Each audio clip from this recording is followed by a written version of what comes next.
It's 8:13 on your Wednesday morning, and for many, the telltale signs of aging don't always reflect how you feel on the inside. But what if doctors could use what's found inside of us to help achieve a more youthful appearance? Katie McGee has more on stem cell facelifts. Working with me. Helen Vergone was feeling a little mismatched. As you get older, you see things droop, move, and that's not always a fun thing to look at in the mirror. Inside, you may feel this energized, maybe 30-something age, and you look at your face and you're like, And after trying just about everything else, the closet's full of retinol, lifters, eye things that would freeze your eye with the metal ball, and oh, let's try this doctor's program and that doctor's program. Vergone decided to call Dr. Scott Wells for a different form of facial rejuvenation.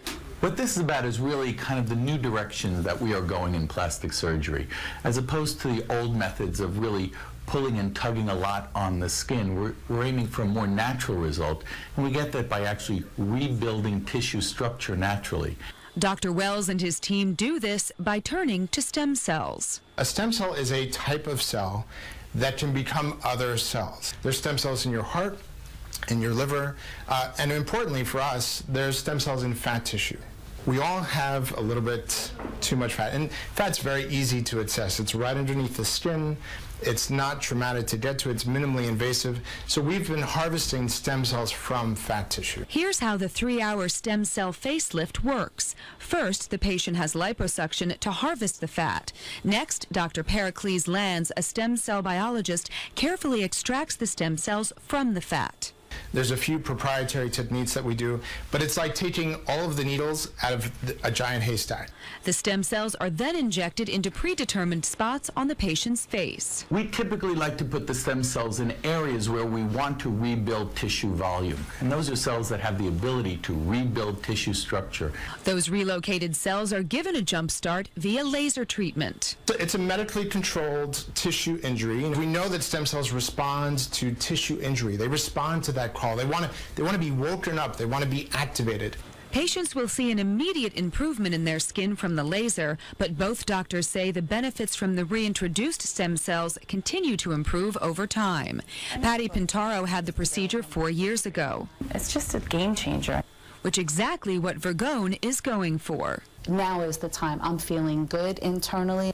I want this to reflect what's going on internally. Dr. Wells says it can take months or even a year before the benefits of the stem cells really start to show on your skin, but once they do, those changes can be permanent. Stem cell facelifts are not currently approved by the FDA, though a task force has been assigned to review the procedure.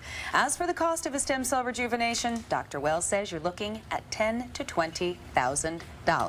So you are digging deep. Oh, yeah. What's a facelift go for? They're like $10,000, aren't they? I think Maybe up to, up there, yeah. But now, what if you don't have the money? Well, what are you going to do? We're going au naturel then. I talked to Dr. Lantz, and he said, you know, if you look at someone who's a professional athlete, somebody who's exercising a lot, their skin is alive, it's still elastic, it looks great. So the basics here: don't smoke, avoid excess alcohol, avoid processed foods, get your exercise. If we're keeping our insides healthy, it will be reflected on the outside. Yeah. Everything in moderation. I'm going to start my piggy bank now. I know, right? Thanks, Katie. All you gotta do is hit the Powerball, then you can buy stem cells for everybody. Facelifts for everyone. Get that little... You get a facelift. Suck the fat on, just shove it back in. That's exciting. Hey, we're not the only ones.